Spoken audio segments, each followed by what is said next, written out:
Hi, everybody. Welcome back.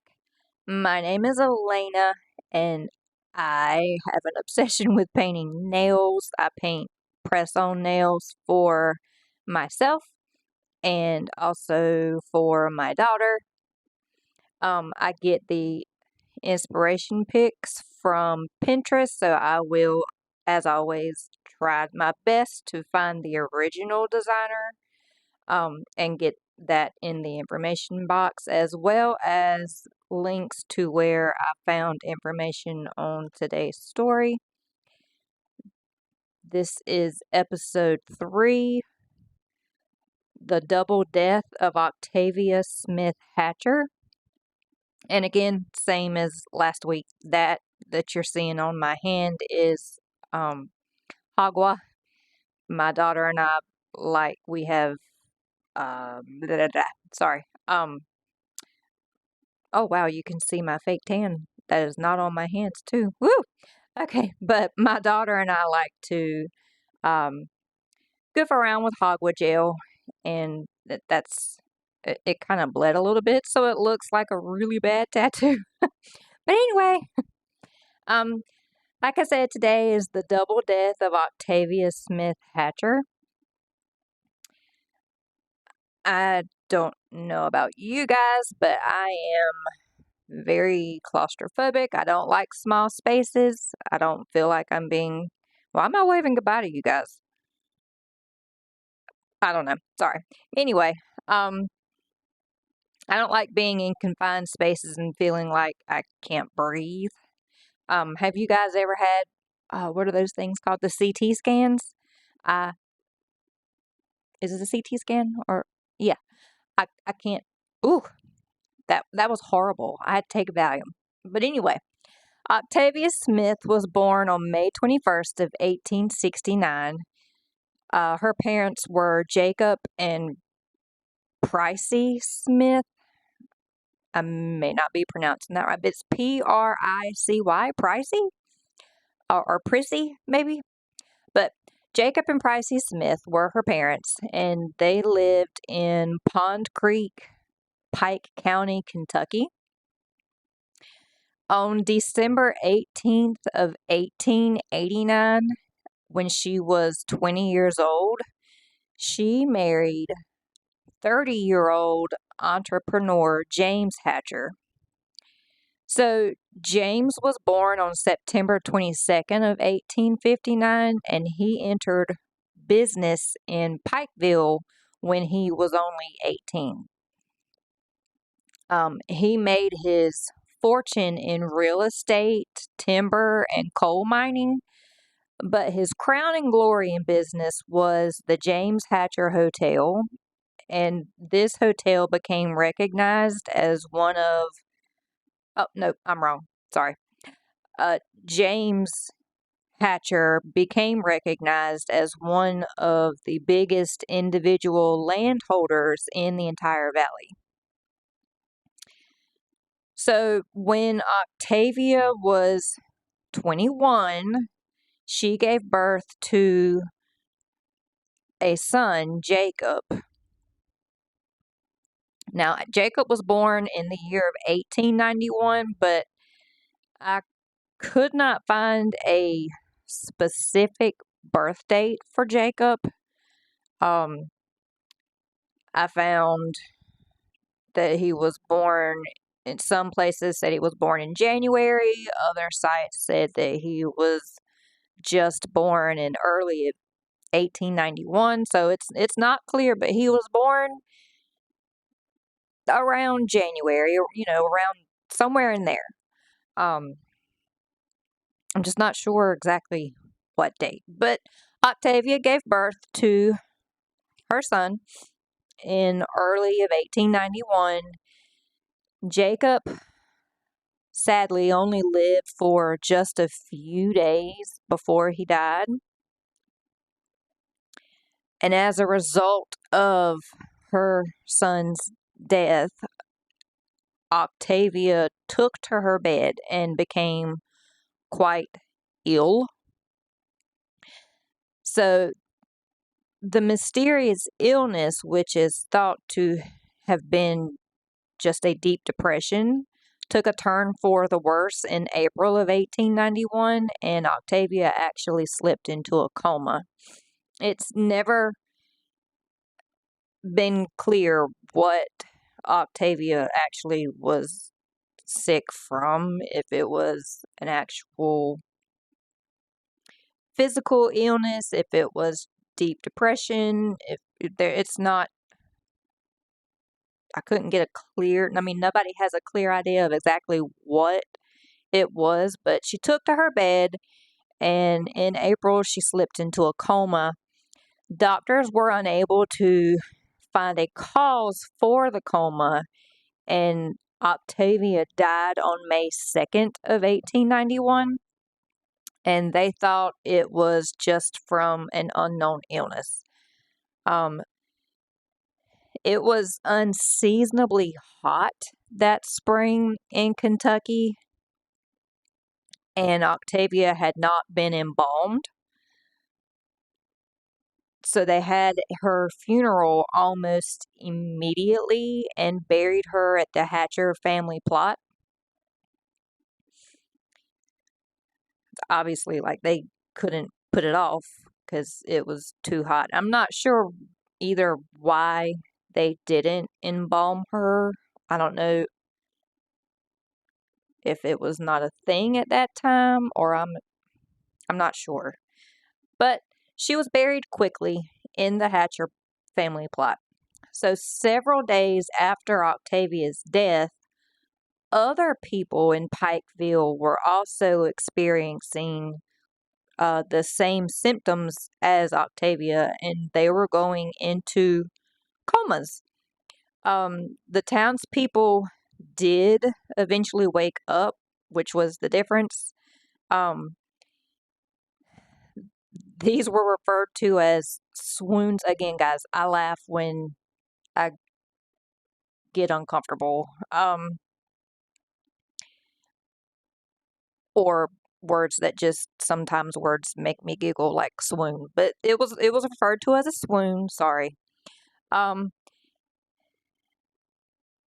So they said that these swoons may have been caused by encephalitis from mosquitoes.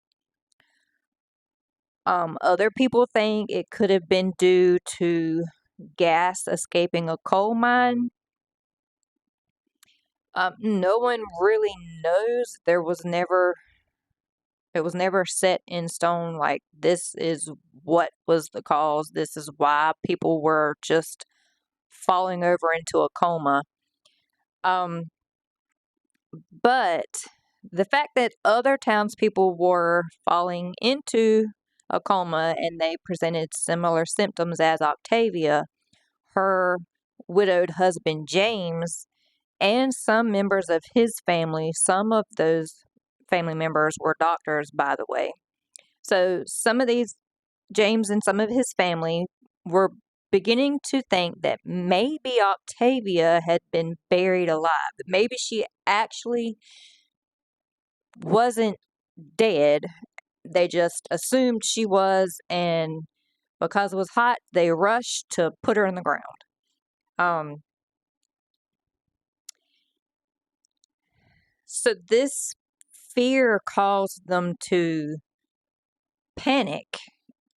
I mean, I could only imagine, you just lost your wife or your whoever, your spouse, your family member, due to a coma, and just they never woke up, and then you buried them, and now you're thinking, oh no, crap, I buried them and they're not actually dead. What if they're not dead?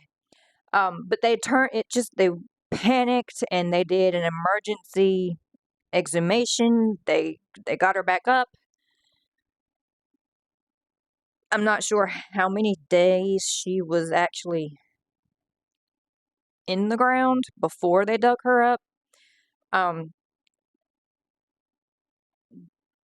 So I don't know if there was any logic to this thinking, but they got her up, and it's said, now you guys remember, this is 1891. So, I mean, we don't have a whole lot of news reports. But it was said that when they opened her casket, they found that the lining of Octavia's coffin was shredded, that her fingernails were bloody, and that supposedly her face was contorted. Apparently the coffin had not been airtight, and she had managed, supposedly, it's not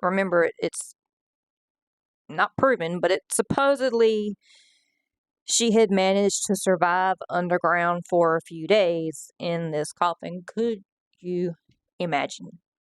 Like, I don't even like the blankets being held over my head. I couldn't imagine being conscious and in a box and underground.